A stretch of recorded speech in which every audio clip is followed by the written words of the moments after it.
813 by Maurice LEBLANC. Chapter 9. Santé Palace. There was one wild burst of laughter over the whole face of the world.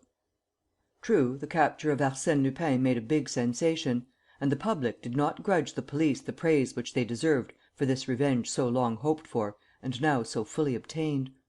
The great adventurer was caught. That extraordinary, genial, invisible hero was shivering, like any ordinary criminal, between the four walls of a prison cell, crushed in his turn by that formidable power which is called the law and which, sooner or later, by inevitable necessity, shatters the obstacles opposed to it and destroys the work of its adversaries. All this was said, printed, repeated and discussed ad nauseam. The prefect of police was created a commander, M. Weber an officer of the Legion of Honour. The skill and courage of their humblest coadjutors were extolled to the skies. Cheers were raised and paeans of victory struck up. Articles were written and speeches made. Very well. But one thing, nevertheless, rose above the wonderful concert of praise, these noisy demonstrations of satisfaction, and that was an immense, spontaneous, inextinguishable and tumultuous roar of laughter. Arsène Lupin had been chief of the detective service for 4 years. He had been chief detective for 4 years and really, legally, he was chief detective still, with all the rights which the title confers, enjoying the esteem of his chiefs, the favour of the government and the admiration of the public. For 4 years the public peace and the defence of property had been entrusted to Arsène Lupin. He saw that the law was carried out, he protected the innocent and pursued the guilty. And what services he had rendered! Never was order less disturbed, never was crime discovered with greater certainty and rapidity. The reader need but take back his mind to the Denizou case, the robbery at the Crédit Lyonnais, the attack on the Orléans Express, the murder of Baron Dorf, forming a series of unforeseen and overwhelming triumphs, of magnificent feats of prowess fit to compare with the most famous victories of the most renowned detectives.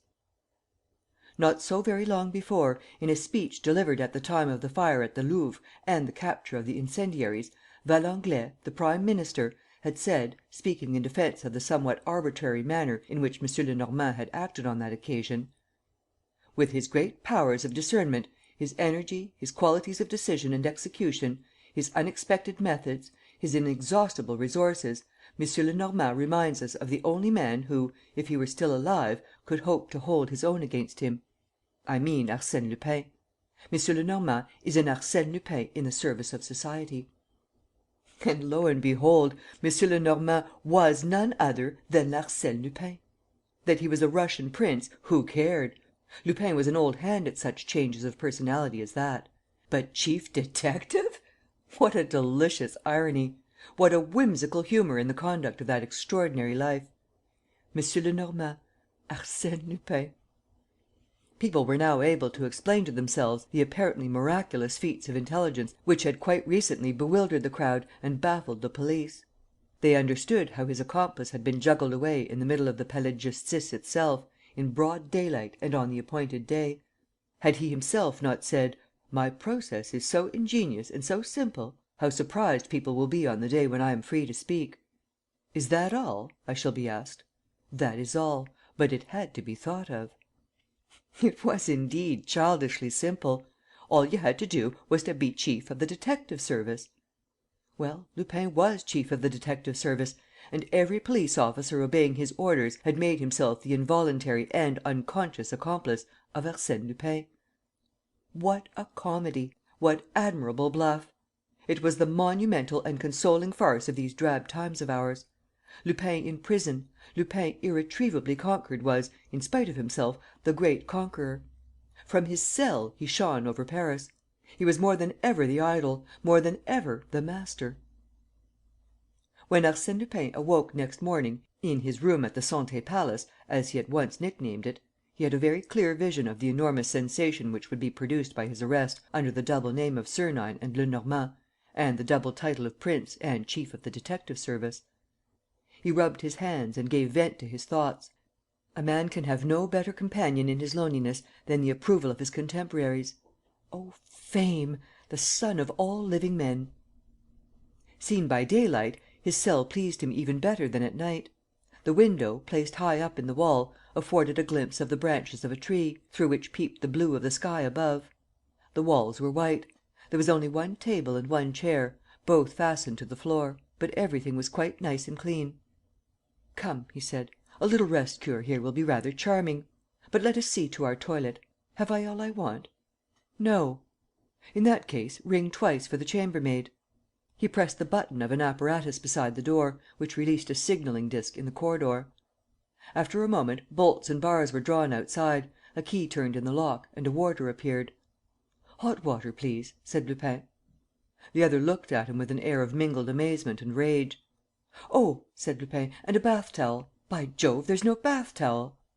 The man growled: "You're getting at me, aren't you? You'd better be careful."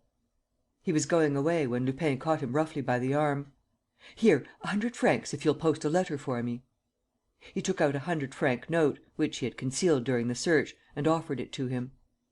"Where's the letter?" said the warder, taking the money. "Just give me a moment to write it." He sat down at the table, scribbled a few words in pencil on a sheet of paper, put it in an envelope and addressed the letter: "To Monsieur S.B., 42, Poste Restante, Paris." The warder took the letter and walked away. "That letter," said Lupin to himself, "will reach destination as safely as if I delivered it myself. I shall have the reply in an hour at latest, just the time I want to take a good look into my position." He sat down on his chair and, in an undertone, summed up the situation as follows: "When all is said and done, I have two adversaries to fight at the present moment. There is, first, society, which holds me and which I can afford to laugh at. Secondly, there is a person unknown, who does not hold me, but whom I am not inclined to laugh at in the very least. It is he who told the police that I was Sernine. It was he who guessed that I was M. Lenormand. It was he who locked the door of the underground passage, and it was he who had me clapped into prison." Arsène Lupin reflected for a second and then continued: "So, at long last, the struggle lies between him and me. And to keep up that struggle, that is to say, to discover and get to the bottom of the Kesselbach case, here am I, a prisoner, while he is free, unknown and inaccessible, and holds the two trump cards which I considered mine: Pierre Leduc and old Steinweg. In short, he is near the goal, after finally pushing me back." A fresh, contemplative pause, followed by a fresh soliloquy: "The position is far from brilliant. On the one side, everything. On the other, nothing. Opposite me, a man of my own strength or stronger, because he has not the same scruples that hamper me. And I am without weapons to attack him with." He repeated the last sentence several times, in a mechanical voice, and then stopped and, taking his forehead between his hands, sat for a long time wrapped in thought. "Come in, Mr. Governor," he said, seeing the door open. "Were you expecting me?" "Why, I wrote to you, Mr. Governor, asking you to come. I felt certain that the warder would give you my letter. I was so certain of it that I put your initials, S.B., and your age, 42, on the envelope." The governor's name, in point of fact, was Stanislas Borély, and he was 42 years of age. He was a pleasant-looking man, with a very gentle character, who treated the prisoners with all the indulgence possible. He said to Lupin: "Your opinion of my subordinate's integrity was quite correct. Here is your money. It shall be handed to you at your release. You will now go through the searching room again." Lupin went with M. Borély to the little room reserved for this purpose, undressed, and, while his clothes were inspected with justifiable suspicion, himself underwent a most fastidious examination. He was then taken back to his cell, and M. Borély said: "I feel easier. That's done." "And very well done, Mr. Governor. Your men perform this sort of duty with a delicacy for which I should like to thank them by giving them a small token of my satisfaction." He handed a 100-franc note to M. Borély, who jumped as though he had been shot. "Oh, but where does that come from?" "No need to rack your brains, Mr. Governor. A man like myself, leading the life that I do, is always prepared for any eventuality. And no mishap, however painful, not even imprisonment, can take him unawares." Seizing the middle finger of his left hand between the thumb and forefinger of the right, he pulled it off smartly and presented it calmly to M. Borély. "Don't start like that, Mr. Governor. This is not my finger, but just a tube, made of gold beater's skin and cleverly coloured, which fits exactly over my middle finger and gives the illusion of a real finger." And he added, with a laugh, In such a way, of course, as to conceal a 300-franc note. What is a poor man to do? He must carry the best purse he can, and must needs make use of it on occasions." He stopped at the sight of M. Borély's startled face. "Please don't think, Mr. Governor, that I wish to dazzle you with my little parlour tricks. I only wanted to show you that you have to do with a client of a rather special nature, and to tell you that you must not be surprised if I venture, now and again, to break the ordinary rules and regulations of your establishment." The governor had recovered himself. He said plainly: "I prefer to think that you will conform to the rules and not compel me to resort to harsh measures." "Which you would regret to have to enforce, isn't that it, Mr. Governor?" "That's just what I should like to spare you, by proving to you in advance that they would not prevent me from doing as I please, from corresponding with my friends, from defending the grave interests confided to me outside these walls, from writing to the newspapers that accept my inspiration, from pursuing the fulfilment of my plans, and, lastly, from preparing my escape." "Your escape?" Lupin began to laugh heartily. "But think, Mr. Governor, my only excuse for being in prison is to leave it!" The argument did not appear to satisfy M. Borély. He made an effort to laugh in his turn.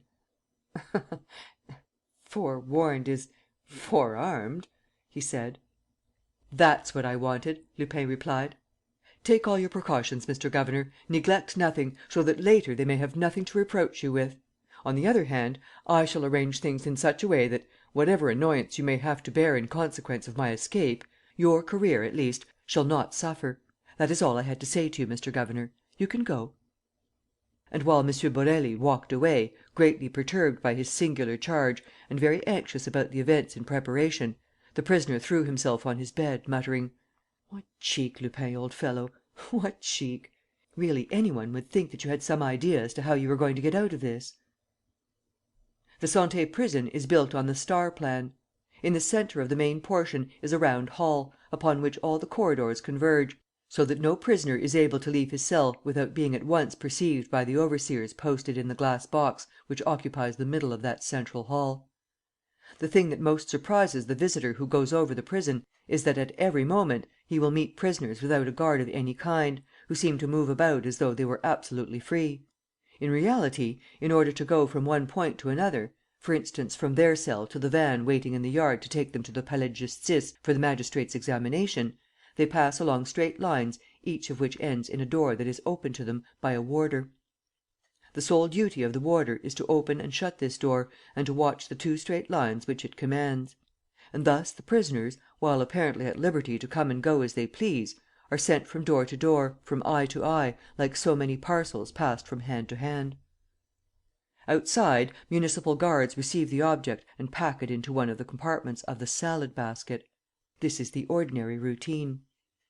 In Lupin's case, it was disregarded entirely. The police were afraid of that walk along the corridors. They were afraid of the prison van. They were afraid of everything. M. Weber came in person, accompanied by 12 constables, the best he had, picked men, armed to the teeth, fetched the formidable prisoner at the door of his cell and took him in a cab, the driver of which was one of his own men, with mounted municipal guards trotting on each side, in front and behind. "Bravo!" cried Lupin. "I am quite touched by the compliment paid me. A guard of honour! By Jove, Weber, you have the proper hierarchical instinct.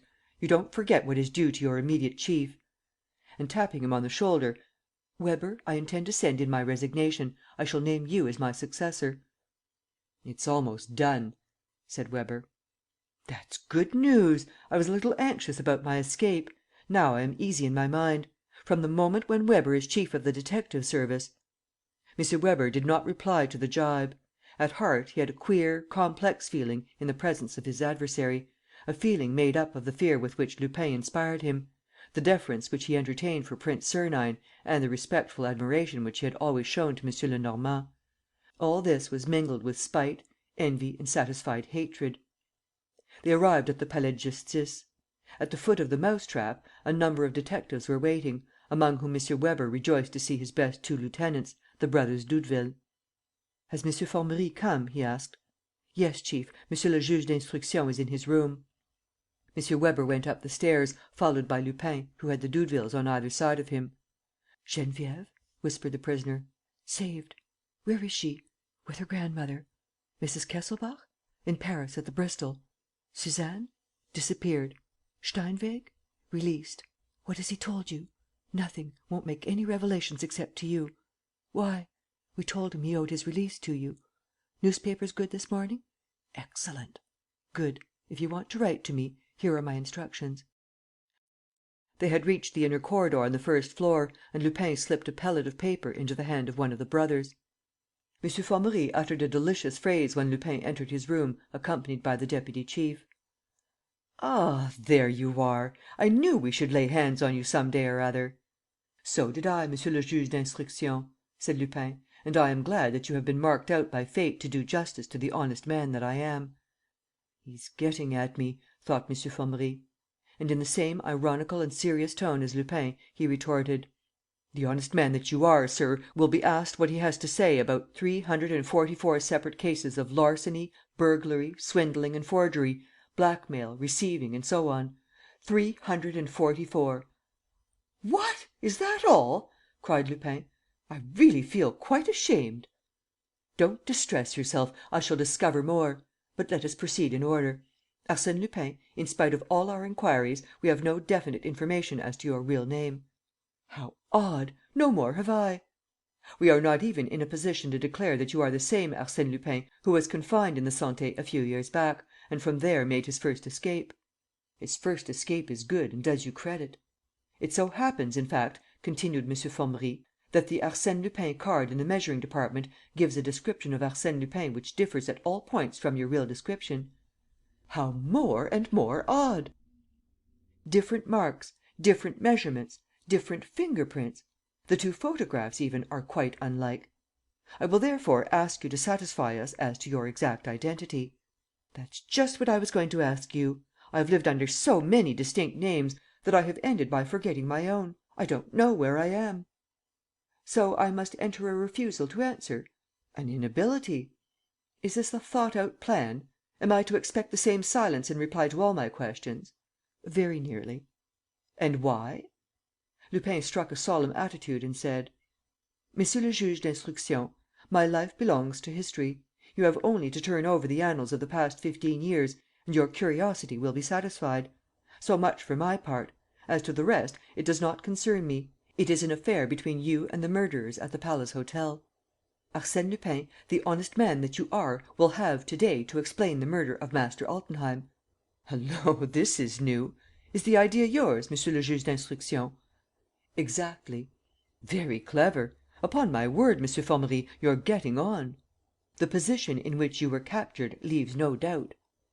"None at all. Only, I will venture to ask you this: what sort of wound did Altenheim die of?" "Of a wound in the throat caused by a knife." "And where is the knife?" "It has not been found." "How could it not have been found, if I had been the assassin, considering that I was captured beside the very man whom I am supposed to have killed?" "Who killed him, according to you?" "The same man that killed Mr. Kesselbach, Chapman and Beudot. The nature of the wound is a sufficient proof." "How did he get away?" "Through a trap door, which you will discover in the room where the tragedy took place." M. Formerie assumed an air of slyness: "And how was it that you did not follow that useful example?" "I tried to follow it, but the outlet was blocked by a door which I could not open. It was during this attempt that the other one came back to the room and killed his accomplice for fear of the revelations which he would have been sure to make.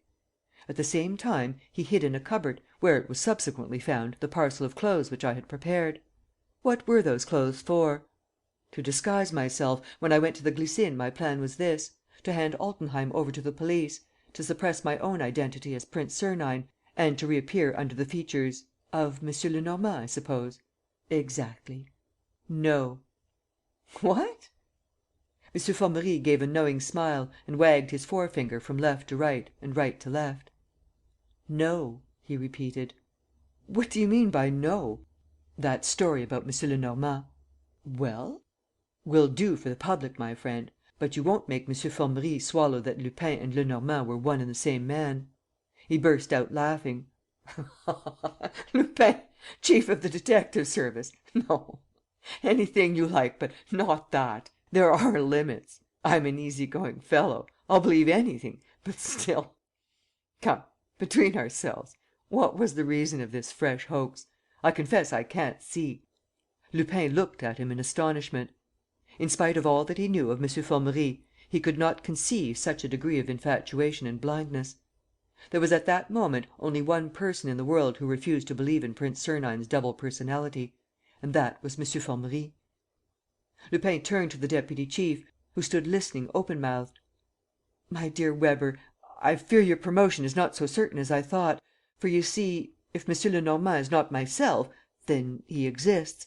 And, if he exists, I have no doubt that M. Formerie, with all his acumen, will end by discovering him. In which case ..." "We shall discover him all right, M. Lupin," cried the examining magistrate. "I'll undertake that, and I tell you that, when you and he are confronted, we shall see some fun." He chuckled and drummed with his fingers on the table. "How amusing! Oh, one's never bored when you're there, that I'll say for you.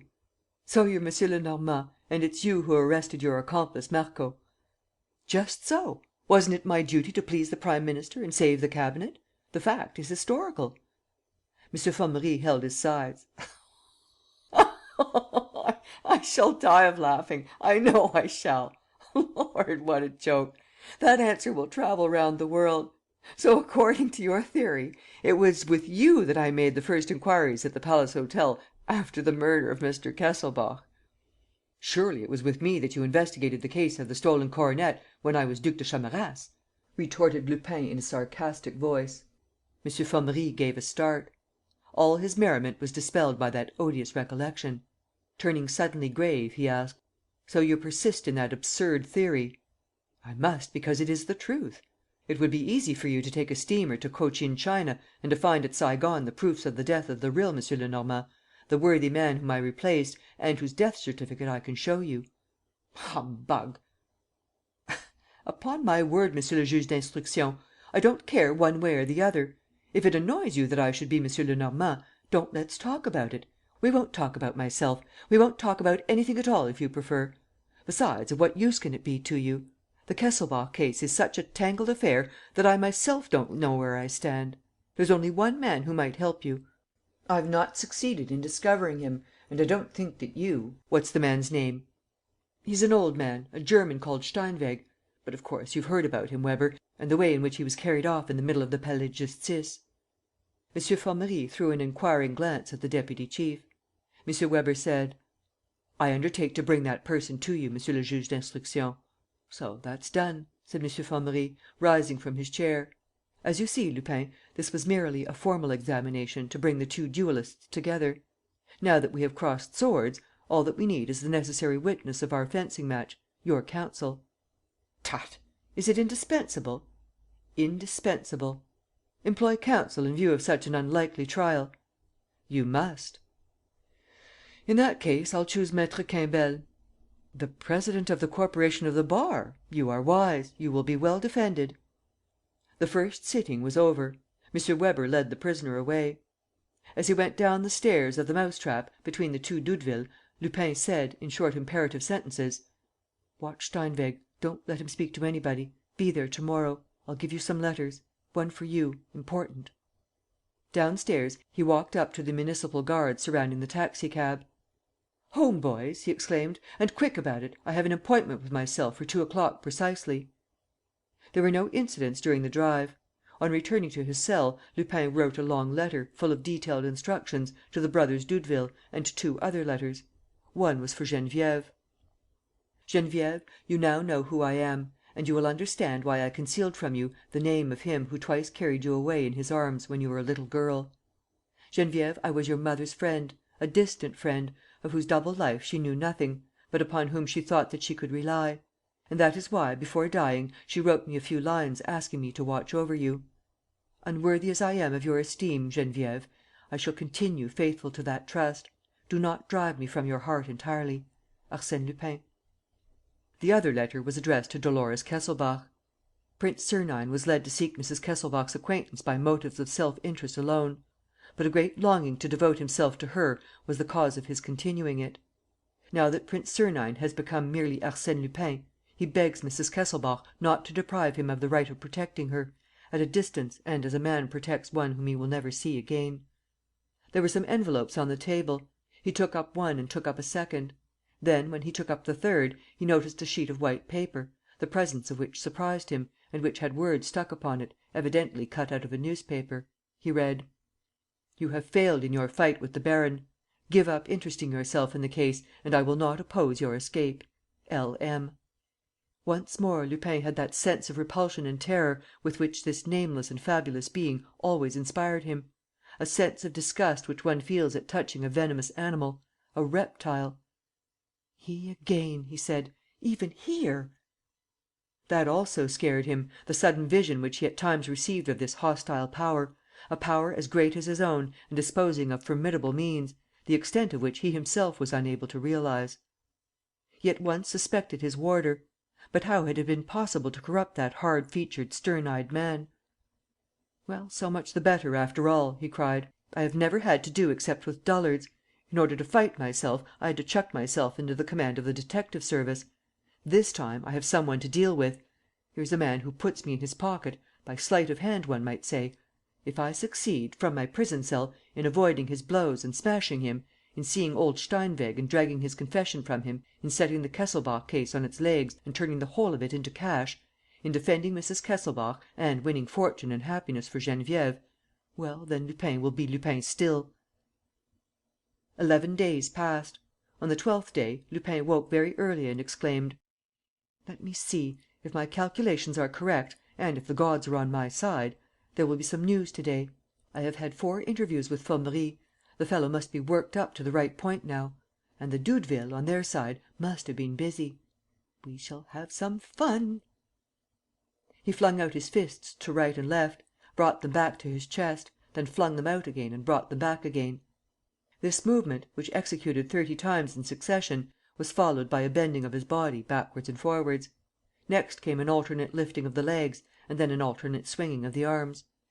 The whole performance occupied a quarter of an hour, the quarter of an hour which he devoted every morning to Swedish exercises to keep his muscles in condition. Then he sat down to his table, took up some sheets of white paper, which were arranged in numbered packets, and, folding one of them, made it into an envelope, a work which he continued to do with a series of successive sheets. It was the task which he had accepted, and which he forced himself to do daily, the prisoners having the right to choose the labour which they preferred: sticking envelopes, making paper fans, metal purses, and so on. And in this way, while occupying his hands with an automatic exercise and keeping his muscles supple with mechanical bendings, Lupin was able to have his thoughts constantly fixed on his affairs. And his affairs were complicated enough, in all conscience. There was one, for instance, which surpassed all the others in importance and for which he had to employ all the resources of his genius. How was he to have a long, quiet conversation with old Steinweg? The necessity was immediate. In a few days, Steinweg would have recovered from his imprisonment, would receive interviews, might blab, to say nothing of the inevitable interference of the enemy, the other one. And it was essential that Steinweg's secret, Pierre Leduc's secret, should be revealed to no one but Lupin. Once published, the secret lost all its value. The bolts grated, the key turned noisily in the lock. "Ah, it's you, most excellent of jailers!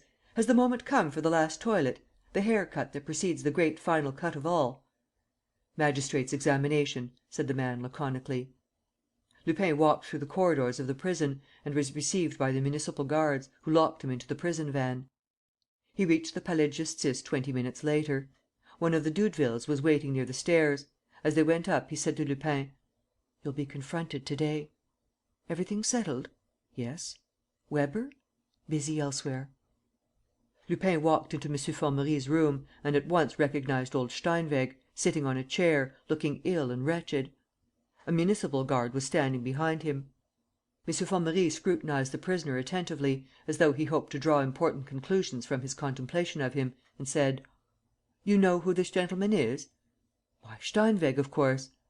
"Yes. Thanks to the active inquiries of M. Weber and of his 2 officers, the brothers Doudeville, we have found Mr. Steinweg, who, according to you, knows the ins and outs of the Kesselbach case, the name of the murderer and all the rest of it."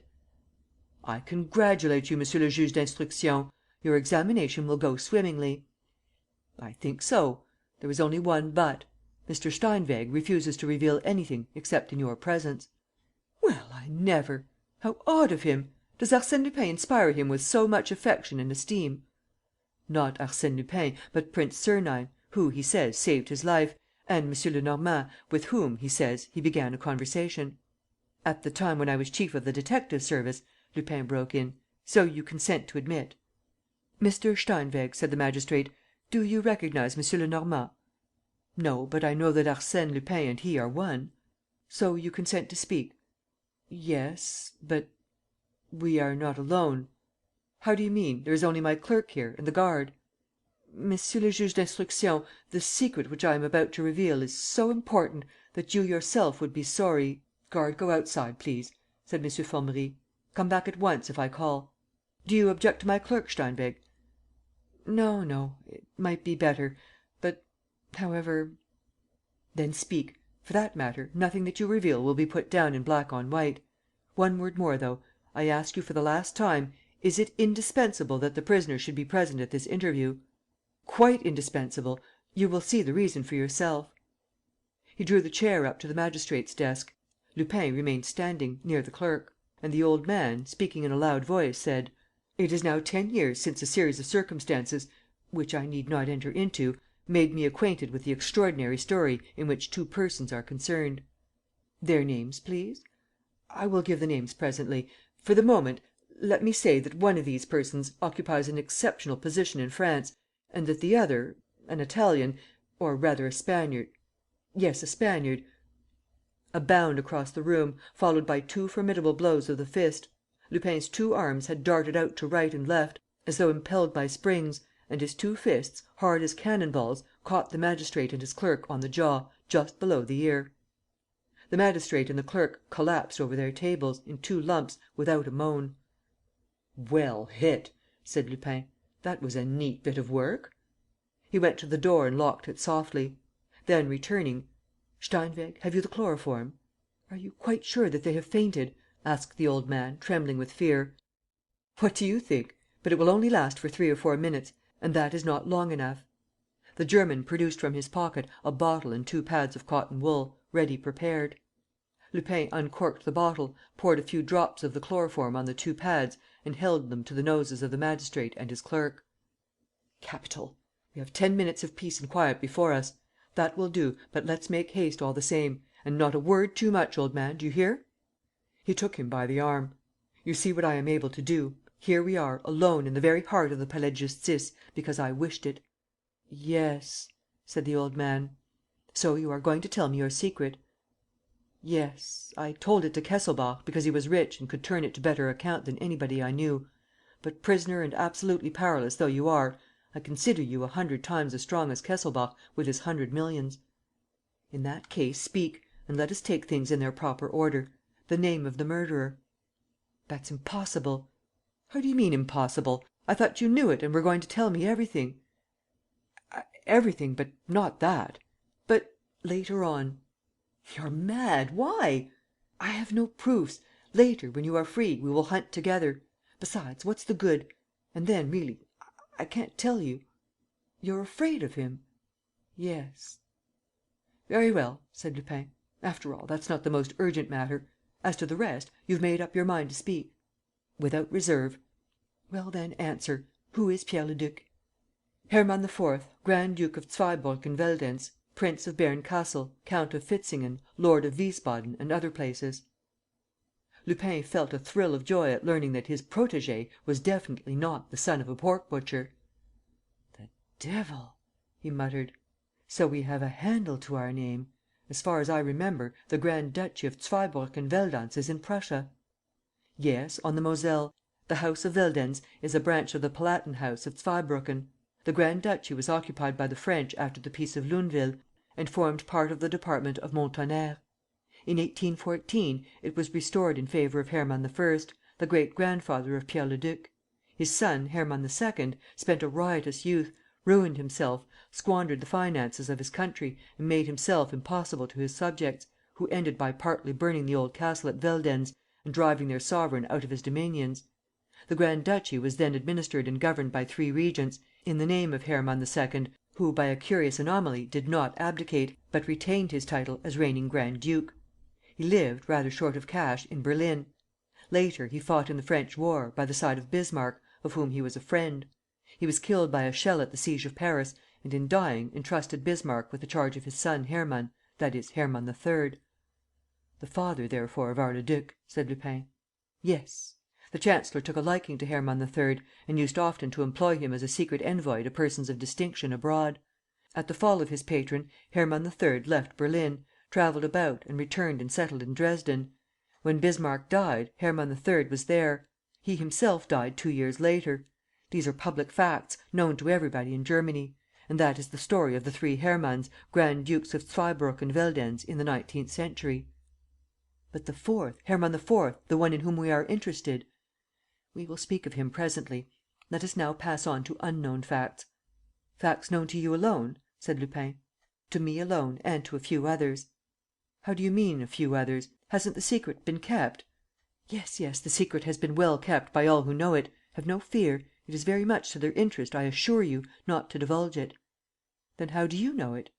"Through an old servant and private secretary of the Grand duke Hermann, the last of the name. This servant, who died in my arms in South Africa, began by confiding to me that his master was secretly married and had left a son behind him. Then he told me the great secret." "The one which you afterwards revealed to Kesselbach?" "Yes. One second. Will you excuse me?" Lupin bent over M. Formerie, satisfied himself that all was well and the heart beating normally, and said: "Go on." Steinweg resumed: "On the evening of the day on which Bismarck died, the Grand duke Hermann III. and his faithful manservant, my South African friend, took a train which brought them to Munich in time to catch the express for Vienna. From Vienna they went to Constantinople, then to Cairo, then to Naples, then to Tunis, then to Spain, then to Paris, then to London, to St. Petersburg, to Warsaw; and in none of these towns did they stop. They took a cab, had their 2 bags put on the top, rushed through the streets, hurried to another station or to the landing stage, and once more took the train or the steamer. In short, they were being followed and were trying to put their pursuers off the scent," Arsène Lupin concluded. "One evening, they left the city of Trèves, dressed in workmen's caps and linen jackets, each with a bundle slung over his shoulder at the end of a stick.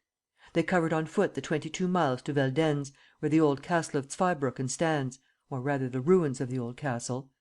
No descriptions, please. All day long they remained hidden in a neighboring forest. At night they went up to the old walls. Hermann ordered his servant to wait for him, and himself scaled the wall at a breach known as the Wolf's Gap. He returned in an hour's time. In the following week, after more peregrinations, he went back home to Dresden. The expedition was over." "And what was the object of the expedition?" "The Grand duke never breathed a word about it to his servant. But certain particulars and the coincidence of facts that ensued enabled the man to build up the truth, at least in part. Quick, Steinweg, time is running short now, and I am eager to know." "A fortnight after the expedition, Count von Waldemar, an officer in the Emperor's body guard and one of his personal friends, called on the Grand duke, accompanied by 6 men. He was there all day, locked up with the Grand duke in his study. There were repeated sounds of altercations, of violent disputes. One phrase even was overheard by the servant, who was passing through the garden, under the windows: 'Those papers were handed to you. His Imperial Majesty is sure of it. If you refuse to give them to me of your own free will.' The rest of the sentence, the meaning of the threat, and, for that matter, the whole scene, can be easily guessed by what followed. Hermann's house was ransacked from top to bottom." "But that is against the law." "It would have been against the law if the Grand duke had objected. But he himself occupied the count in his search." "And what were they looking for? The chancellor's memoirs?" "Something better than that. They were looking for a parcel of secret documents which were known to exist, owing to indiscretions that had been committed, and which were known for certain to have been entrusted to the Grand duke Hermann's keeping." Lupin muttered excitedly: "Secret documents ... and very important ones, no doubt." "Of the highest importance. The publication of those papers would lead to results which it would be impossible to foresee, not only from the point of view of home politics, but also from that of Germany's relations with the foreign powers." "Oh!" said Lupin, throbbing with emotion. "Oh, can it be possible? What proof have you?" "What proof? The evidence of the Grand duke's wife, the confidences which she made to the servant after her husband's death." "Yes, yes," stammered Lupin. "We have the evidence of the Grand duke himself." "Better still," said Steinweg. "What?" "A document. A document written in his own hand, signed by him and containing..." "Containing what?" A list of the secret papers confided to his charge. Tell me, in 2 words. In 2 words? That can't be done. The document is a very long one, scattered all over with annotations and remarks which are sometimes impossible to understand. Let me mention just 2 titles which obviously refer to 2 bundles of secret papers. Original letters of the Crown Prince to Bismarck is one. The dates show that these letters were written during the 3 months of the reign of Frederick III. To picture what the letters may contain, you have only to think of the Emperor Frederick's illness, his quarrels with his son. Yes, yes, I know. And the other title? Photographs of the letters of Frederick III. And the Empress Victoria to the Queen of England. Do you mean to say that that's there? Asked Lupin in a choking voice. Listen to the Grand Duke's notes: text of the treaty with Great Britain and France. And these rather obscure words: Alsace-Lorraine, colonies, limitation of naval armaments. It says that? Blurted Lupin. And you call that obscure? Why, the words are dazzling with light. Oh, can it be possible? And what next? What next? As he spoke, there was a noise at the door. Some one was knocking. You can't come in, said Lupin. I am busy. Go on, Steinweg. But, said the old man, in a great state of alarm.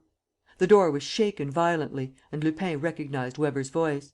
He shouted: "A little patience, Weber. I shall have done in 5 minutes." He gripped the old man's arm and, in a tone of command: "Be easy and go on with your story. So, according to you, the expedition of the Grand Duke and his servant to Veldenz Castle had no other object than to hide those papers? There can be no question about that. Very well, but the Grand Duke may have taken them away since. No, he did not leave Dresden until his death. But the Grand Duke's enemies, the men who had everything to gain by recovering them and destroying them, can't they have tried to find out where the papers were?" "They have tried." "How do you know?" "You can understand that I did not remain inactive and that my first care, after receiving those revelations, was to go to Veldenz and make inquiries for myself in the neighboring villages. Well, I learned that, on 2 separate occasions, the castle was invaded by a dozen men, who came from Berlin furnished with credentials to the regents." "Well?" "Well, they found nothing, for, since that time, the castle has been found closed to the public." "But what prevents anybody from getting in?" "A garrison of 50 soldiers, who keep watch day and night." "Soldiers of the Grand Duchy?" "No, soldiers drafted from the Emperor's own body guard." The din in the passage increased. "Open the door!" a voice cried. "I order you to open the door!" "I can't, Weber, old chap. The lock is stuck. If you take my advice, you had better cut the door all round the lock." "Open the door!" "And what about the fate of Europe, which we are discussing?" He turned to the old man. "So you were not able to enter the castle?" "No." "But you are persuaded that the papers in question are hidden there? Look here, haven't I given you proofs enough? Aren't you convinced?" "Yes, yes," muttered Lupin. "That's where they are hidden, there's no doubt about it, that's where they are hidden." He seemed to see the castle. He seemed to conjure up the mysterious hiding place. And the vision of an inexhaustible treasure, the dream of chests filled with riches and precious stones, could not have excited him more than the idea of those few scraps of paper watched over by the Kaiser's guards. What a wonderful conquest to embark upon! And how worthy of his powers! And what a proof of perspicacity and intuition he had once more given by throwing himself at a venture upon that unknown track! Outside, the men were "working" at the lock. Lupin asked of old Steinweg: "What did the Grand Duke die of?" "An attack of pleurisy, which carried him off in a few days. He hardly recovered consciousness before the end. And the horrible thing appears to have been that he was seen to make violent efforts, between his fits of delirium, to collect his thoughts and utter connected words. From time to time, he called his wife, looked at her in a desperate way and vainly moved his lips." "In a word, he spoke?"